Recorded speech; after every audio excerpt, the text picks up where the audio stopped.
Eh bien, bonjour à tous les amis, c'est Naïm, j'espère que on se retrouve pour une toute nouvelle vidéo sur Space Flight Simulator. J'ai déjà fait une vidéo auparavant il y a des années, mais cette fois-ci je ne vais pas du coup faire de vidéo genre on va aller se sur la Lune, non. Aujourd'hui, s'il y a des personnes qui veulent jouer à ce jeu, je vais leur apprendre les bases du coup.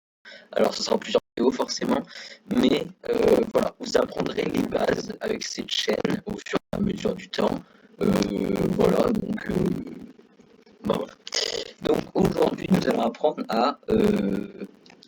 nous allons apprendre les fonctions, tous les objets qu'il y a à disposition. Donc déjà, nous allons commencer par ceci. Ceci est un parachute. Alors, je pense que est-ce que j'ai vraiment besoin de l'expliquer, je ne pense pas. Mais il y a certains parachutes, en fait, mettons, si vous mettez plusieurs tonnes et que vous mettez un seul parachute, le parachute, en général, ne tient pas, en fait. Enfin, si, il est toujours là, mais en fait, le truc, il ne va pas trop ralentir, en fait.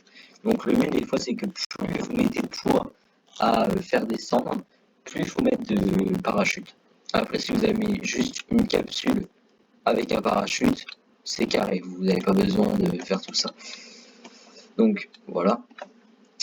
Ceci est un bouclier thermique, donc la température max est de 6000, donc vous allez vous dire, ok, 6000 et tout, c'est impossible à atteindre. Alors, si. Le problème, c'est que avec plus vous prenez de vitesse, admettons, si vous dépassez les 2000 ou 3000 mètres par seconde, vous allez, du coup, à un moment dépasser les 6000. Alors, ce que je vous conseille à ce moment-là, si vous faites, si on peut, pardon, vous allez faire ceci. Je sais pas si on peut. Vous allez faire ceci. Donc déjà, vous allez propulser celui-là. Du coup, il y a un truc. Si tout passe, vous allez activer celui-là. Si ça passe, si celui-là il lâche, vous activez celui-là. Du coup, ce qui fait que les deux ils partent et vous en avez un nouveau. Je pense qu'en vrai, c'est pas mal. Voilà. Ceci, du coup, est une capsule, j'avais oublié de vous en parler. Ceci permet de contrôler une fusée. On verra qu'il y aura une autre manière pour contrôler une fusée ou un truc sans capsule. Donc ceci, les quatre là, c'est des réservoirs. Alors, c'est pas les mêmes. En fait, plus c'est petit, moins il y a de carburant, mais plus c'est léger forcément. Ceci, c'est les moteurs. Il y en a quatre. Alors, je dirais plus trois principaux et un quatrième qui est un peu plus particulier. Celui-là, c'est le plus puissant de tous, mais forcément, il bouffe énormément de carburant. Bon, en soi, je vous le conseille pour les débuts, genre, admettons, pour les propulsions au début. Mais après, vous pouvez utiliser ça aussi, hein, mais en général, utilisez d'autres trucs, quoi. Genre, admettons, dans l'espace, utilisez plutôt ça ou ça. Si vous avez encore du carburant pour le moteur Aigle, allez-y. Enfin, voilà. Ceci, c'est l'équivalent entre celui-là et celui-ci. Donc, les deux moteurs. Celui-là, il est moins puissant que le petit, mais il est plus puissant que l'autre. Il est plus puissant que le petit et moins puissant que l'autre. Voilà. Ceci est un RCS. Ceci, en fait, il permet donc, du coup d'être plus précis dans les mouvements. Donc, vous n'êtes pas obligé de en gros tourner, vous pouvez vous déplacer dans toutes les directions facilement. Ceci est un séparateur. Je crois que j'en esquive un. Voilà. Donc là, il y a deux séparateurs différents. Ceci est un séparateur latéral. Donc les deux, dès que vous l'avez séparé, vous ne pouvez plus les raccrocher. Ceci, ça s'appelle, il y a un autre truc qui fait ça aussi, qui se décroche et se raccroche aussi. Voilà. Alors, ceci est un séparateur tout court et ceci est un séparateur latéral. Quelle est la différence entre les deux? Celui-ci, c'est plus vers les hauteurs, comme ça. Alors, vous pouvez le mettre sur les côtés aussi, il n'y a pas de souci.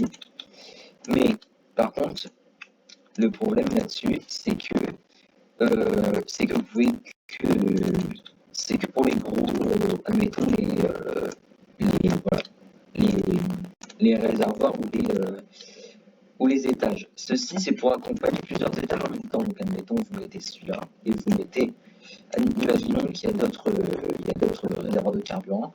Voilà, donc vous allez mettre un truc entre deux pour assembler les trois. Comme ça fait un plus gros départ. Donc ceci, c'est aérodynamisme. Alors, entre les deux, en soi, je vois pas la différence. Pour vous dire ça, je vois pas la différence. Alors ceci, c'est pour poser des choses. Alors admettons, voilà, enfin un exemple. Donc hop, vous activez ça. Voilà, si on active les deux, voilà. En fait, le truc est plus en hauteur. Alors, en soi, il n'y a pas vraiment d'utilité, mais c'est plus stylé pour admettons, vous allez arriver sur une planète. Voilà, c'est plus pratique. Ensuite, on enlève tout ça. Ensuite, largeur 6. Alors, ceux-ci sont beaucoup plus gros et ça permet du coup d'avoir comment dire, plus de carburant, mais forcément c'est plus lourd. Alors, les moteurs ont déjà passé. Aérodynamique. Alors, ces deux-là ont une petite différence. Ceux-ci, vous pouvez les mettre sur des... alors, ceux-ci, je vous conseille un truc, il n'y a aucune différence entre les trois. Sommet d'un booster.